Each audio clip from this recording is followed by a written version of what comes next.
बिस्मिल्लाहिर्रहमानिर्रहीम। तसव्वुर आखिरत के हवाले से जिस गलत फहमी को आज हम ज़ेर बहस लाएंगे उसका ताल्लुक़ इस तसव्वुर से है कि बाज़ लोग ये कहते हैं कि मरने के बाद भी लोग एक दूसरे को मिल सकते हैं और एक दूसरे की ज़ियारत कर सकते हैं, एक दूसरे के पास जा आ सकते हैं। ये तसव्वुर जो है ज़ाहिर है इसके मुख्तलिफ़ पहलू हैं, ताहम मालूम ये होता है कि ख़ास रवायत से ये तसव्वुर पैदा हुआ है। क़ब्ल इसके कि उस रवायत की नौइयत पर मैं कुछ कॉमेंट करूँ, मैं आपको अल्फ़ाज़ उस रवायत के पढ़ देता हूँ। ज़ख़ीरतुल हुफ़ाज़ में ये जो किताब रवायत है, इसमें ये अबू हुरैरा से रवायत है और इसके अल्फ़ाज़ ये हैं कि हस्सिनु अकफ़ान मौताकुम फ़इन्नहुम यतज़ावरून फ़ी क़ुबूरिहिम। इसका सादा तर्जुमा ये है कि अपने जो मुर्दा लोग हैं उनके जो कफ़न हैं उनको अच्छी तरह पहनाया करो, उनको अच्छी कफ़न पहनाया करो, उम्दगी से पहनाया करो, इसलिए कि मरने के बाद वो एक दूसरे को मिलते हैं, उनकी एक दूसरे की ज़ियारत करते हैं। चुनांचे ज़ाहिर है कि उनके बदन को ढांपा होना चाहिए, अच्छा लिबास उनको पहनाओ, अच्छा कफ़न उनको पहनाओ। ये अल्फ़ाज़ हैं इस रवायत के। तो देखिए, सबसे पहले तो इस रवायत के बारे में जान लीजिए कि मुहद्दिसीन इसको बिल-इत्तिफ़ाक़ यानी अक्सर व बेशतर इसको मजरूह करार देते हैं। ये मौज़ू एक रवायत है। सुलेमान बिन अरकम इसमें एक रावी हैं और उनके बारे में ये मालूम है कि वो एक ऐसे रावी हैं कि जिनकी कोई रवायत भी काबिल कबूल नहीं है और उनके बारे में जो रिजाल के जो हमारे उसकी अथॉरिटीज़ हैं वो उन्होंने बहुत बहस की है और ये बताया है कि बिल्कुल इस आक़िल एतबार है, नाकाबिल एतबार हैं। चुनांचे अहमद बिन हम्बल ये कहते हैं कि लैसा बिशै।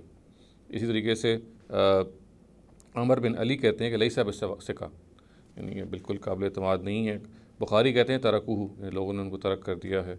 और अब्बास दूरी और उस्मान बिन सईद जो हैं वो यहया इब्न मईन से कहते हैं कि उन यहया इब्न मईन की ये राय थी कि लैसा बिशै।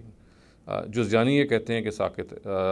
अबू दाऊद और दारकुतनी ये कहते हैं कि ये मतरूक हैं और अबू ज़ुरा ये कहते हैं कि साहिबुल हदीस है। तो ये सारी वो टर्म्स हैं जो रिजाल इस्तेमाल करते हैं उन अफराद के लिए कि जो बिल्कुल मजरूह होते हैं, जो बिल्कुल साकित एतबार होते हैं, जिनकी कोई बात या कोई जहाँ पर भी वो जिस रवायत में वो पाई जाएँ वो रवायत पर मखदूश हो जाती है। तो ये रवायत बिल्कुल ही नाकाबिल एतबार है, ऐसी कोई हैसियत नहीं है, ये बिल्कुल बेबुनियाद है। और ये कहना कि मुर्दा जो लोग हैं उनके कफ़नों को अच्छी तरह से पहनाना चाहिए, उनको उम्दगी से कफ़न देने चाहिए क्योंकि उनकी आपस में एक दूसरे की मुलाकात होती है कब्र में, ये बात दुरुस्त नहीं है और कुरान के भी ख़िलाफ़ है। रवायत अपनी निस्बत में भी सही नहीं है। हमें ये मालूम है कि इंसान जो है जब वो मर जाता है तो उसकी जो असल शख्सियत है, वो उसकी रूह है, वो अल्लाह ताला बरज़ख पे ले जाते हैं और क़यामत तक वो बरज़खी में रखी जाती है। और वहाँ के क्या अहवाल होते हैं ज़ाहिर है इसकी कोई हमें तफ़सील मालूम नहीं है।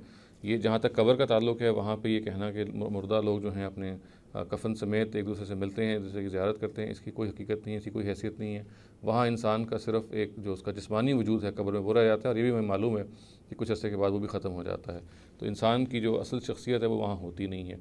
चुनांचे ये जो बात है कि वो एक दूसरे से मिलते हैं, जो इस वजह से उनकी जो कफ़न है उनको अच्छा होना चाहिए, उनको खूबसूरत होना चाहिए, उनको सातिर होना चाहिए।